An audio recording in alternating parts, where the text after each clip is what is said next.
angels, it's your girl Angel Marie. Welcome back to my channel. You know, here we're gonna keep it 100, we're gonna be honest, and we're gonna be accountable.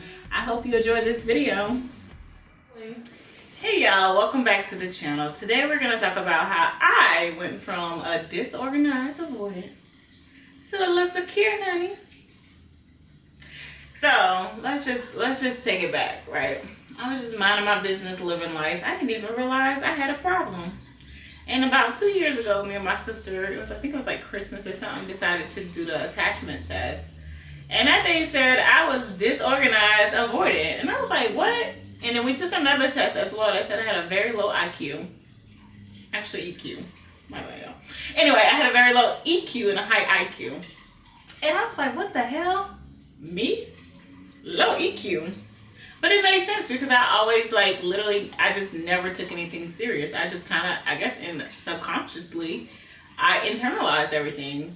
Like somebody will do something shady, whatever. I'd be like, give me a couple days, I'll be over it. But it was like, that's really not how you're supposed to deal with things. And so it really took the last 2 years of me just really doing the work and really addressing issues that really are issues. And one thing that really stuck out was about a year ago. We were out of town, out the country, heavy on out the country with my friends, and everyone left me at the house by myself. Mind you, this is a glass house in the middle of nowhere with a language we don't speak.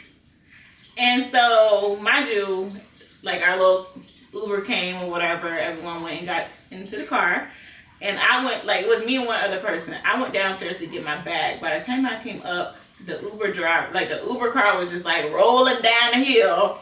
And I was like, no, these motherfuckers did not leave me in no glass house. I didn't even know if the door was locked, unlocked, not locked. I was just like, are you serious right now? I was so upset. And again, I'm usually a person, nothing really bothers me too much, laugh it off, whatever. I called one of my friends, one of my closest friends, because I'm like, if anybody could have stayed, you should have stayed. I didn't need everybody to stay with me, but somebody could have stayed. And I was like, what's going on? She's like, oh yeah, the bus left. I said, where are you? And she's just like, on the bus. I just hung up.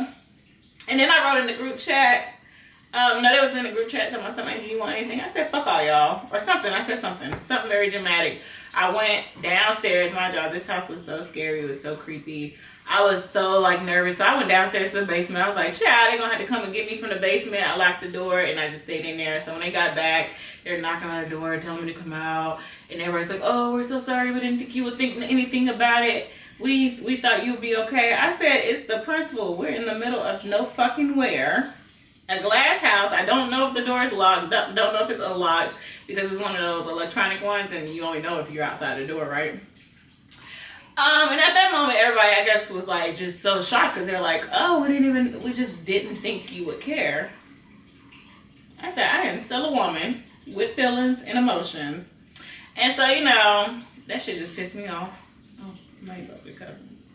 Anyway, so after that moment, that was part of my all right, things really gotta change. People really, I don't know if I look like a solid block or what, but people don't think I have emotions. And I, so I was like, I gotta do a better job at expressing myself. So the more I did the work, the more emotional I became. And I was just like, I don't like this. I was being sensitive to everything. I was everything just offended me. It was just what is going on here? And so, but I had to just go through it. I had to go through the emotions. I had to really sit with myself and be like, all right, why is this triggering me? What about this situation is really bothering me? And then just really addressing situations with people versus just letting it go, letting it slide, bottling it all in. So, and it's so crazy because the more I did the work, the more I started really looking back at my upbringing and oh, this is why I respond the way I respond. Oh, this is why I don't really care. This is why I shut down. This is why I don't express emotions. And, during this journey, it's just also became a thing where it's all right, now I know the issue. Now I know what's going on. But now it's all about having, how you respond to emotions as well. You can't just go around just being emotional. You got to also know how to address the feelings that you're dealing with. So during this last year or two as well, I did move back home, and in that transition, because I didn't really know where I wanted to be, I just know I needed change. And moving back home and like just dealing with all these new emotions, feeling betrayed, feeling hurt, feeling sensitive, one thing that I really had to do was draw back closer to God. And I think it's funny in life, I feel like no matter what you go through, God's going to remind you that you need him. So like in this whole situation, it was just like God was like starting to just reveal things to me and show me my strengths, show me my weaknesses. Ooh, excuse me, that was nasty.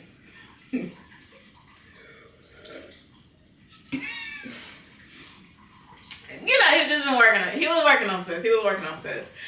And like on the other side of it, it's like, all right, you don't really know you don't know if you're really growing until you get into new situations and how you respond to them, right? So at this point, I'm just like, all right, I can see the change. I can see I'm not just letting things be. I'm addressing things. Yeah. And I think the more I did that, the more I became more of a secure. Like I didn't really care. Like before, it's like, all right, I'm not gonna address anything because I don't want to make it a bigger issue. But then it becomes a bigger issue. So it's just like me starting to address things. It made like I didn't really care about the outcome anymore. And then also it just transitioned into my relationships as well with guys. It's like, all right, there's certain things I'm just not gonna settle. And I think being an avoidant, I just like either one, I wouldn't let nobody get close to me, or two, I didn't really care what you was doing because I didn't really care about you. So I wasn't really having meaningful relationships either. And then you pair that with having ADHD, your girl be all over the place. Y'all can see it.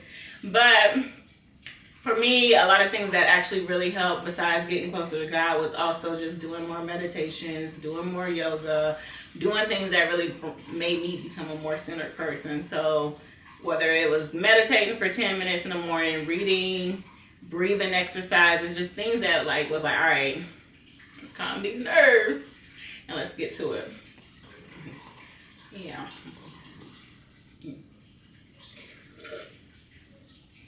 So in this process, getting closer to God and just really looking at my life for what it is, I had to really first be honest with myself and be able to forgive myself, which is one thing people can't do. They let all the guilt weigh on them. But I had to really forgive myself for allowing such bad behavior from myself and others to go on for so long. And then it took me just like taking people for face value, like, and I think like not only taking people for face value, but like, all right, this is who you are. I don't really have to deal with it. Before I didn't really care. I just love people because I love people. But now it's just like, oh no, it's actually a little dangerous. It's not a good thing to do. So you take people for face value, not who you think they can become, not who you want them to become, but who they are. And if it aligns with your life, you do. If it don't, it don't. And for me, it was like I had a lot of dead friendships, a lot of dead relationships, a lot of dead situationships. Family members too. But anyway, yeah, I don't know. Your girl's out here healing, okay? So those are just a couple things I've been through in my little transition from a avoidant to a more secure attachment style.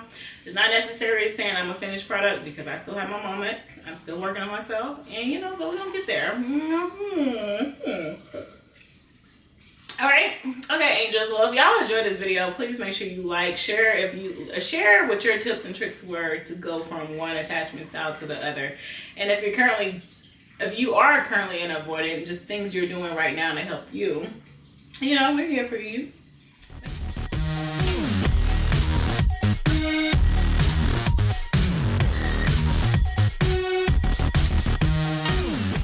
I hope you all enjoyed that video. If you did, please like, subscribe, comment, send it to a homegirl. Let's be real with her. And if you didn't, keep strolling.